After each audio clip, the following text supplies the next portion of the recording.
श्री सत्यनारायण व्रत कथा चतुर्थ अध्याय। सूत जी महाराज आगे बोले, वैश्य ने मंगलाचार करके यात्रा आरंभ करी और अपने नगर को चल दिए। उनके थोड़ी दूर निकलने पर दंडी वेशधारी श्री सत्यनारायण भगवान ने उनसे पूछा, हे वणिक, तेरी नाव में क्या है? अभिमानी वणिक हंसता हुआ बोला, हे दंडी स्वामी, आप क्यों पूछते हो? क्या धन लेने की इच्छा है? मेरी नाव में तो केवल बेल और पत्ते भरे हैं। वैश्य का कठोर वचन सुनकर श्री सत्यनारायण भगवान ने कहा, तुम्हारा वचन सत्य हो। और दंडी वेशधारी श्री सत्यनारायण भगवान ऐसा कह वहां से दूर जाकर समुद्र के किनारे बैठ गए। दंडी महाराज के जाने पर वैश्य ने नित्य क्रिया करने के बाद नाव को थोड़ा ऊंची उठी देखकर अचंभा किया तथा नाव में बेल पत्ते आदि देखकर मूर्छित हो जमीन पर गिर पड़ा। फिर मूर्छा खुलने पर अत्यंत शोक प्रकट करने लगा। तब उसका दामाद बोला, आप शोक न करें, यह सब दंडी महाराज का शाप है, अतः उनकी शरण में चलना चाहिए, तभी हमारी मनोकामना पूरी होगी। दामाद के वचन सुनकर वह दंडी महाराज के पास पहुंचा और अत्यंत भक्ति भाव से नमस्कार करके बोला, हे महाराज, मैंने जो आपसे असत्य वचन कहे थे उनको क्षमा करें। ऐसा कहकर महान शोकातुर हो रोने लगा। तब दंडी वेशधारी भगवान बोले, हे बड़िक पुत्र, मेरी आज्ञा से बार बार तुम्हें दारुण दुख प्राप्त हुआ है, तू मेरी पूजा से विमुख हुआ। वणिक बोला, हे भगवान, आपकी माया से ब्रह्मा आदि देवता भी आपके रूप को नहीं जानते, तब मैं अज्ञानी कैसे जान सकता हूँ?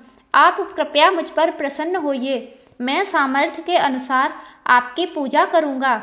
मेरी रक्षा करिए और पहले के समान नौका में धन भर दीजिए। उसके भक्ति युक्त वचन सुनकर भगवान प्रसन्न हो गए और उसकी इच्छानुसार वर देकर अंतर्ध्यान हो गए। तब उन्होंने नाव पर आकर देखा कि नाव धन से परिपूर्ण है। फिर वह श्री सत्यनारायण भगवान का पूजन कर साथियों सहित अपने नगर को चल दिए। जब अपने नगर के निकट पहुँचे तब दूत को घर भेजा। दूत ने साधु के घर जा उसकी स्त्री को नमस्कार कर कहा कि वणिक अपने दामाद सहित इस नगर के समीप आ गए हैं। ऐसा वचन सुन साधु की स्त्री ने बड़े हर्ष के साथ श्री सत्यनारायण भगवान का पूजन कर पुत्री से कहा, मैं अपने पति के दर्शन को जाती हूँ, तू कार्य पूर्ण कर शीघ्र आ।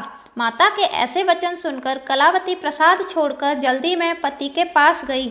प्रसाद की अवज्ञा के कारण श्री सत्यनारायण भगवान ने रुष्ट हो उसके पति को नाव सहित पानी में डुबो दिया। कलावती अपने पति को न देखकर रोती हुई जमीन पर गिर गई। इस तरह नौका को डूबा हुआ तथा कन्या को रोता हुआ देख वणिक दुखी होकर बोला, हे प्रभु, मुझसे या मेरे परिवार से जो भूल हुई है उसे क्षमा कीजिए। उसके दीन वचन सुनकर श्री सत्यनारायण भगवान प्रसन्न हो गए और आकाशवाणी हुई, हे वणिक, तेरी कन्या मेरे प्रसाद को छोड़कर आई है, इसीलिए उसका पति अदृश्य हुआ है। यदि वह घर जाकर प्रसाद खाकर लौटे तो इसे इसका पति अवश्य मिलेगा। ऐसी आकाशवाणी सुनकर कलावती ने घर पहुंचकर प्रसाद ग्रहण किया, फिर आकर पति के दर्शन किए। तत्पश्चात साधु ने बंधु बांधवों सहित श्री सत्यनारायण भगवान का विधि पूर्वक पूजन किया तथा इस लोक का सुख भोग कर अंत में स्वर्ग लोक को गया।